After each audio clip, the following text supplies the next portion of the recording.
Hai, Assalamualaikum warahmatullahi wabarakatuh. Kembali lagi dengan saya Dendi Andura dari kelas SI 4J, ningnya dengan 1822053 dengan mata kuliah Analisis Proses Bisnis. Saya ini dari mahasiswa ST Mikro Kisaran ya. Saya menggunakan handphone karena untuk membaca soalnya saja. Langsung saja ya. Untuk soal yang pertama, jelaskan pengertian dan pentingnya pentingnya analisis proses bisnis.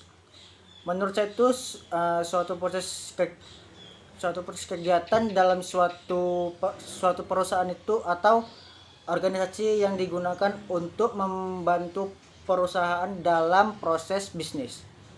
Ya, kalau yang menurut saya itu yang penting itu kayak membantu sebuah proses dalam sebuah perusahaan bisnis atau jasa-jasa gitu. Untuk yang kedua tuh untuk soal yang kedua ya, saya bacakan. Saat ini setidaknya ada dua metode cara menjalankan bisnis yang banyak digunakan para produsen, yaitu offline dan online. Manakah bisnis yang lebih menguntungkan untuk dijalankan, offline apa online? Di sini di soal itu ada dua tentang offline dan online. Yang di offline itu dua kelebihan offline dan dua kelemahan online. Dan untuk online dua kelebihan online dan dua kelemahan offline. Langsung saja kita jawab. Untuk kalau untuk di offline kelebihannya itu untuk di offline cepat, untuk transaksi itu lebih gampang sih, dan untuk proses kayak tawar menawarnya lebih enak segala macam ya kan.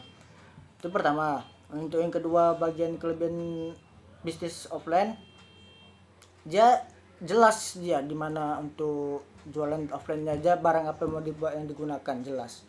Untuk kelemahan online itu banyak sih, kayak kalau dua kekurangan online itu seperti kayak kadang banyak rata-rata kayak lambat pengirimannya,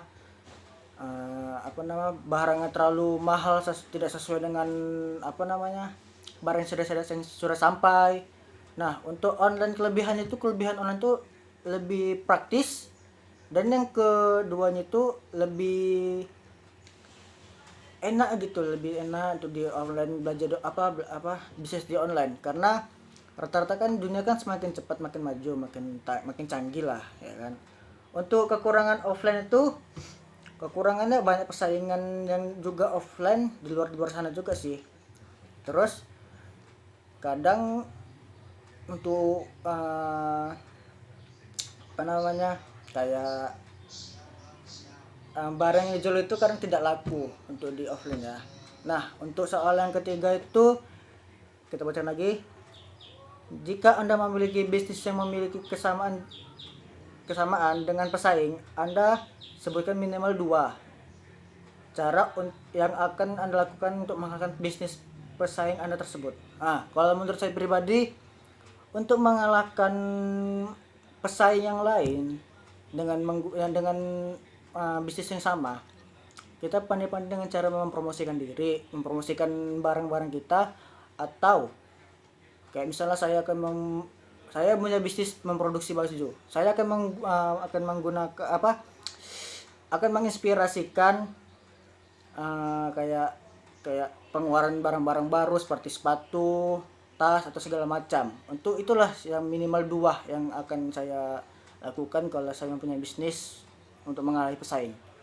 Nah, untuk soal yang keempat tentang pandemi corona yang mewabah saat ini, salah satunya dampaknya adalah langkahnya masker. Menurut analisis Anda, adakah terkaitan antara bisnis dengan pandemi COVID saat ini? Berikut ulasan Anda. Mana ya? Saya sih males bahas-bahas tentang corona karena kan ya corona udah kayak ibarat virus internasional. Virus corona ini berbahaya menurut saya, sangat berbahaya. Bahkan untuk di sekeliling kita aja kita bakal hati-hati untuk menjaga jarak antar satu sama lain ya kan. Nah, untuk berkaitan tentang uh, bisnis dengan COVID-19, uh, kaitannya kayak usaha proses masker mulai berkurang karena produksinya mulai menurun.